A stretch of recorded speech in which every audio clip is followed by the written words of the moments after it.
Indirect commands, sometimes called Jussive noun clauses, are one of the three kinds of indirect discourse, or reported speech.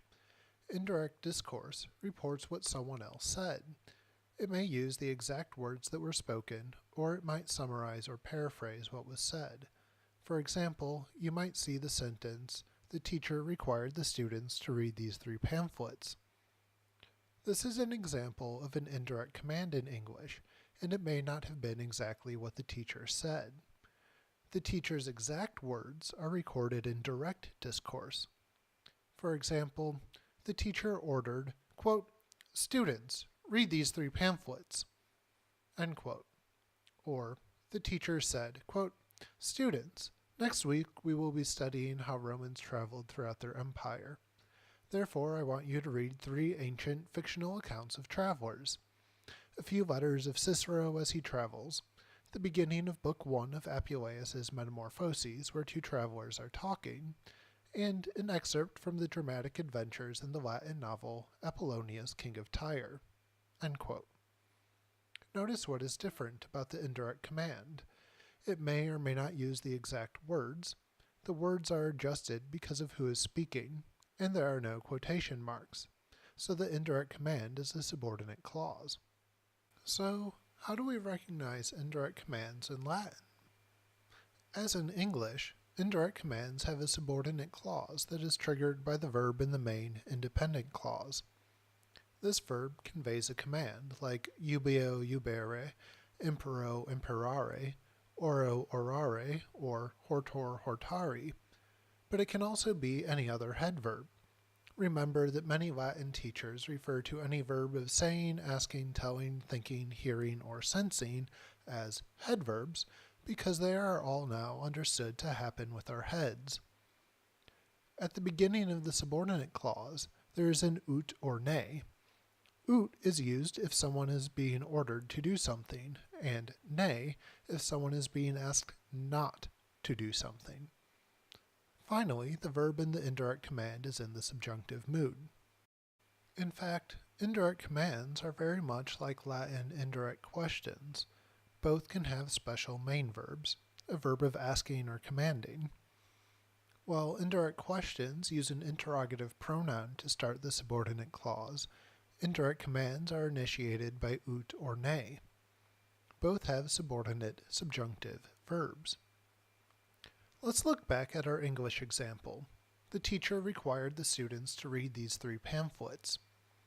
Notice how the main verb conveys a command. In Latin, it would be magister requisivit.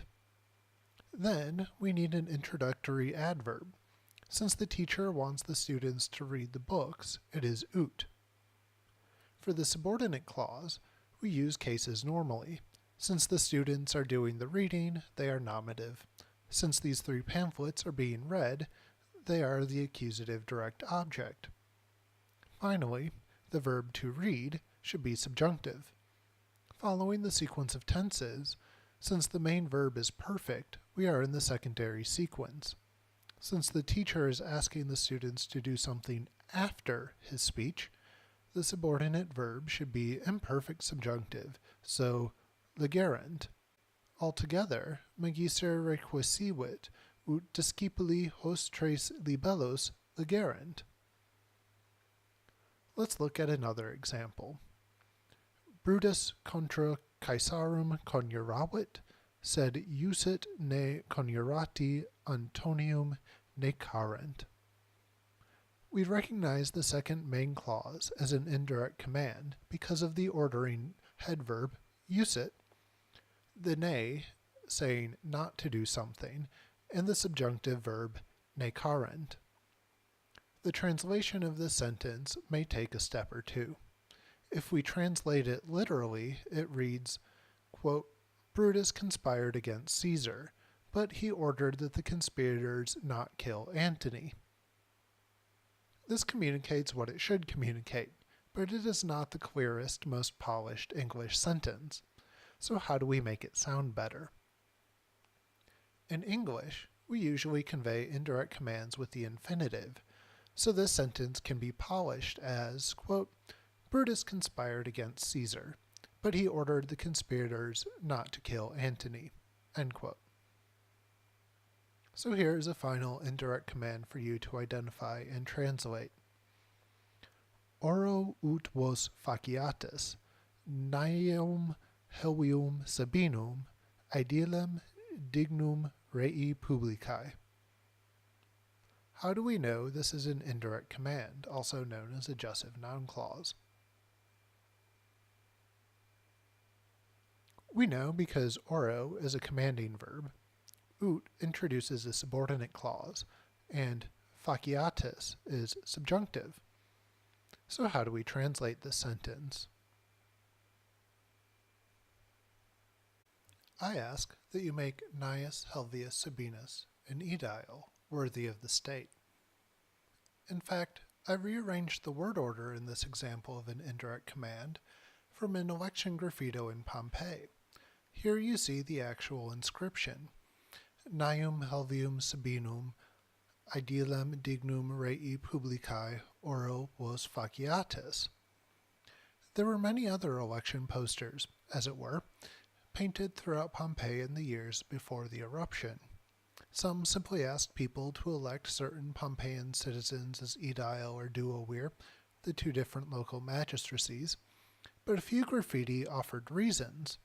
For example, this graffito, Gaium Iulium Polybium, idealem oro vos faciatis, panem bonum fert, justifies the request for your vote. Quote, I ask that you make Gaius Julius Polybius aedile. He brings good bread. End quote. Indeed, this is a good reason.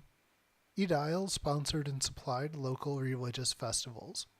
This type of indirect command, well, really a request that's much more polite than an imperative verb or Jussive subjunctive clause, was so common that the words oro vos faciatis were abbreviated with a monogram, as seen here in another campaign painting for Gnaeus Helvius Sabinus.